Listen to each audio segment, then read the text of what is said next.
Cluster news today और मैं हूं आपके साथ मानवी ठाकुर। शुरुआत करते हैं आज की खास खबरों से।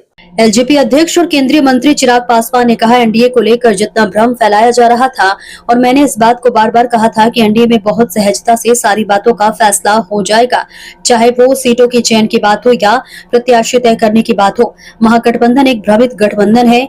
मैं विश्वास के साथ कहता हूं कि एनडीए गठबंधन एक ऐतिहासिक जीत की ओर अग्रसर हो रहा है। हम मुख्यमंत्री नीतीश कुमार के नेतृत्व में चुनाव लड़ रहे हैं। मेरा किसी भी दूसरे घटक दल के साथ 1% का भी विवाद नहीं रहा है। हम सही मायने में दिवाली 14 नवंबर को मनाएंगे। देखिए, हम लोग जितना भ्रम फैलाया जा रहा था एनडीए को लेकर, और मैंने इस बात को कहा था कि एनडीए में बहुत सहजता से, बहुत एमिकेबली सारी बातों का फैसला, निर्णय हो जाएगा।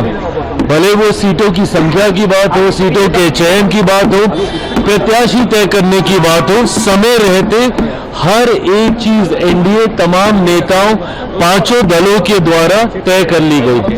पर वही ताज्जुब इस बात का, और मुझे लगता है कि शायद ना के बराबर कोई और दूसरा ऐसा उदाहरण इससे पहले के किसी और चुनाव में होगा, जहां पे पहले चरण का नामांकन समाप्त हो जाता है और दूसरे गठबंधन के द्वारा सीटों के चयन तो बहुत दूर की बात है, संख्या तक की घोषणा नहीं हो पाती है। ये दर्शाता है कि किस तरीके का सरफुटव्वल महागठबंधन के भीतर चल रहा है। अगर ये लोग संख्या तक तय नहीं कर पाए तो सीटों का चयन और प्रत्याशी का उतरना तो बहुत दूर की बात है। आज जिस तरीके से एक एक सीट पे दो एक ही गठबंधन के दो घटक दलों के द्वारा नामांकन किया गया, कांग्रेस के सामने राजद के सामने कांग्रेस, इनके अलग दल के सामने लेफ्ट के सामने कांग्रेस, ये जिस तरीके से ये खिचड़ी पक रही है, ये अपने में दर्शाता है कि एक गठबंधन जो खुद इतना कंफ्यूज है वो बिहार के विकास की बात करेगा, जो अपने गठबंधन को नहीं संभाल पा रहे, जो गठबंधन में तालमेल तय नहीं कर पा रहे, वो हमारे प्रदेश को संवारने की बात करते हैं। और वहीं दूसरी तरफ हम लोगों ने तो प्रचार भी शुरू कर दिया। हमारे गठबंधन के कई प्रत्याशियों का नामांकन, जितने पहले चरण के थे उन सबका नामांकन हो गया। दूसरे राज्यों से हमारे स्टार प्रचारक वो आके यहाँ पे चुनाव प्रचार उन्होंने शुरू कर दिया। मुख्यमंत्री नीतीश कुमार जी स्वयं, जिनको लेकर महागठबंधन क्या क्या अफवाहें नहीं फैला रहा था, उनके स्वास्थ्य को लेकर, उनके बारे में अलग अलग तरीके की भ्रमित बातें करना, सबसे पहले प्रचार किसी ने शुरू किया तो मुख्यमंत्री नीतीश कुमार जी ने शुरू किया।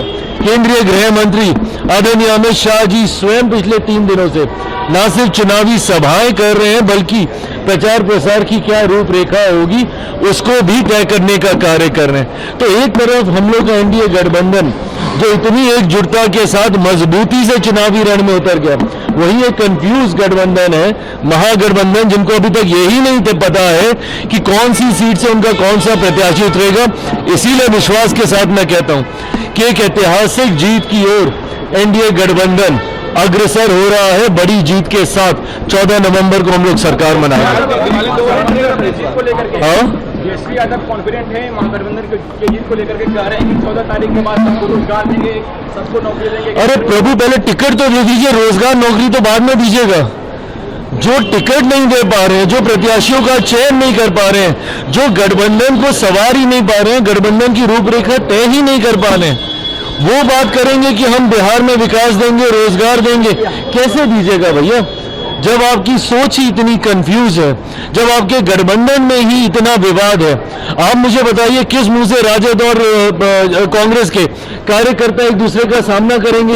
एक सीट पे एक दूसरे के आमने सामने लड़ रहे हैं और दूसरी सीट पे जाके साथ मिलकर प्रचार करेंगे, ऐसा कहीं होता है क्या? और ऊपर मान लीजिए 1 दिन 2 दिन के बाद या कुछ घंटों के बाद ऊपर नेता अगर आपस में मिल भी गए, तो क्या जमीन पे जो कार्यकर्ता आपके लिए लड़ता है वो मिल पाएगा क्या? एक दिन पहले किसी दूसरे के नामांकन की तैयारी कर रहा है, एक दिन के बाद किसी दूसरे का नामांकन करेगा। तो नीचे जो खटास पैदा होती है गठबंधन में, ये यकीनन, और वैसे भी जनता भी महागठबंधन पे विश्वास नहीं करती। क्यों? क्योंकि ये लोग एक दूसरे पे खुद ही विश्वास नहीं करते। एक सवाल पैदा हो गया है मुख्यमंत्री के चेहरे पर, अमित शाह जी ने गठबंधन के सबसे बड़े नेता, इसमें कोई विवाद पैदा नहीं हुआ है। केंद्रीय गृह मंत्री आदरणीय अमित शाह जी ने एक सामान्य प्रक्रिया का जिक्र किया है, एंड दिस इज हाउ